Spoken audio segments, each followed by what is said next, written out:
Assalamualaikum warahmatullahi wabarakatuh. Perkenalkan, nama saya Sri Ratu Amalia Soleka dengan NPM 41835072000016. Di sini saya ingin memaparkan atau mereview kembali materi yang sudah dipaparkan oleh Dr. Akmal Rizky Gunawan. Video ini saya buat untuk memenuhi nilai tugas pada mata perkuliahan Psikologi Islami.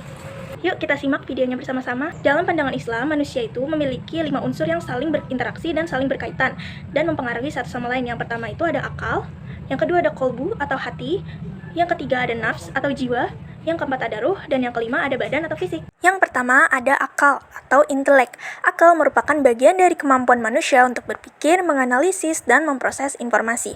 Dalam Islam, akal yang sehat memungkinkan seseorang untuk memilih yang baik dan menghindari keburukan. Yang kedua ada kolbu atau hati. Kolbu adalah pusat perasaan, niat, dan keinginan manusia. Dalam psikologi Islam, hati sangat berperan dalam menentukan arah hidup seseorang, apakah menuju kebaikan atau keburukan. Seiring dengan itu, hati yang bersih akan membawa kepada ketenangan batin dan kebahagiaan yang sejati. Yang ketiga, ada nafs atau jiwa. Jiwa berfungsi sebagai perekat antara ruh dan badan. Nafs atau jiwa ini bisa menjadi sumber keburukan jika tidak dijaga dengan baik, karena ia seringkali mendorong manusia untuk mengikuti hawa nafsu yang rendah.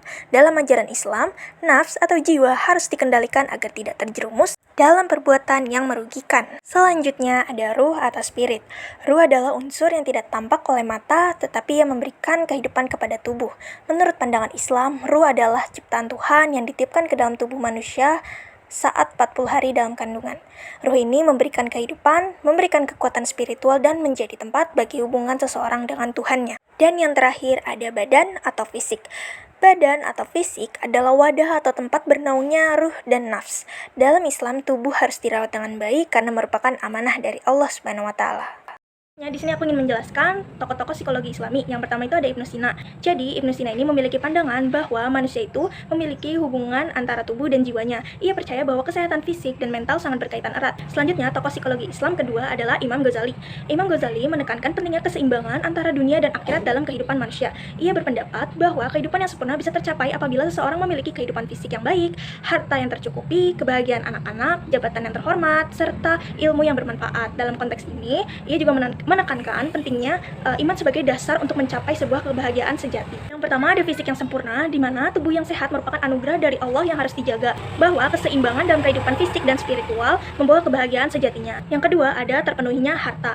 Dalam Islam, harta bukan hanya untuk kepentingan pribadi saja, tetapi harus digunakan untuk kesejahteraan sosial atau bahasa lainnya itu bersedekah dengan orang yang membutuhkan. Orang kaya yang berbagi kepada sesama melalui sedekah atau ibadah sosial dipandang lebih mulia dan lebih cepat untuk masuk surga dibandingkan mereka yang hanya fokus pada ibadah pribadi saja. Nah, yang ketiga ada kebahagiaan anak, di mana anak adalah anugerah dan amanah yang menjadi bagian paling penting dalam kehidupan untuk mencapai kebahagiaan sejati. Selanjutnya ada jabatan atau status. Jabatan atau status sosial tidak hanya untuk kemuliaan pribadi, tetapi juga sebagai sarana untuk memberi manfaat kepada orang yang membutuhkan. Selanjutnya ada orang yang berilmu. Jadi menurut Imam Al-Ghazali mengajarkan pentingnya ilmu sebagai sumber kebaikan dan keselamatan di dunia maupun akhirat.